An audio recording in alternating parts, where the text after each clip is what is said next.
Hello. Your pelvic floor is a sheet of muscles within your pelvis, starting from your pubic bone at the front to your tailbone at the back. Like other muscle groups in the body, the pelvic floor has a range of movement. When we contract or tighten the pelvic floor, it should lift, and when we let go or relax, the muscles should return to their resting position. If the muscles are not able to relax, it can lead to pelvic dysfunction, such as pain, bladder irritation, and constipation. Bladder irritation is also known as an overactive bladder or urge incontinence.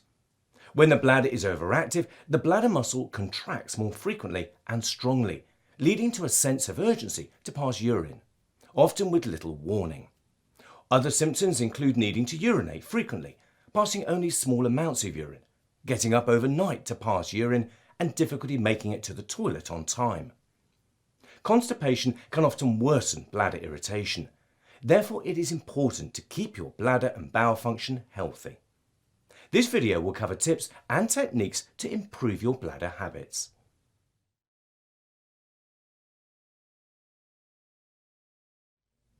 You should aim to drink between 1.5 to 2 litres of fluid per day and never cut down on fluids to avoid your symptoms. If you cut down on fluids, this will not enable the bladder to relearn the correct habits. It will also irritate the bladder further and increase your likelihood of having an infection. Try to eliminate caffeine and avoid alcohol, fizzy drinks and citrus fruit drinks to help improve your symptoms. Caffeine is found in products such as tea, coffee, green tea, chocolate and cola. If you have problems physically getting to the toilet, consider installing a handrail or a raised toilet seat.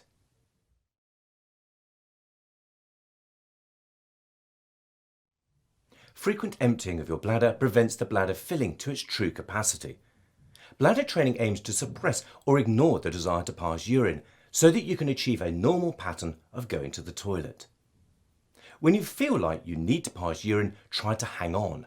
Initially, you may only be able to do this for a short period. If the urge passes, continue with what you were doing, and next time you get the urge, empty your bladder without holding on.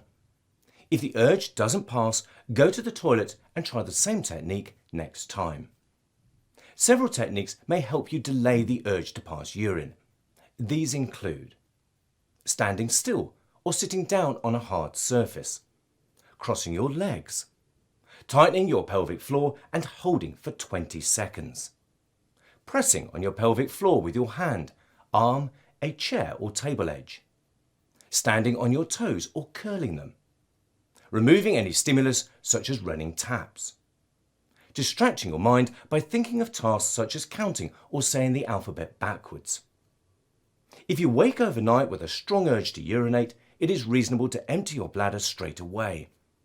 It is normal to get up once a night if you are under 70 years old and once to twice a night if you are over 70. As your bladder symptoms improve during the day, your night patterns will also improve. Avoid drinking 2 hours before you go to bed, but don't worry if you have to drink a small amount of fluid to take your medications at night time. Avoid going to the toilet just in case. If you pass urine too regularly, your bladder will get used to holding only a small amount of urine, and it will take longer for your symptoms to improve.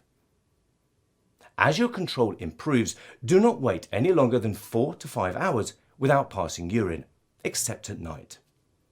If you have any questions, please contact the physiotherapy department or the bowel biofeedback service for advice.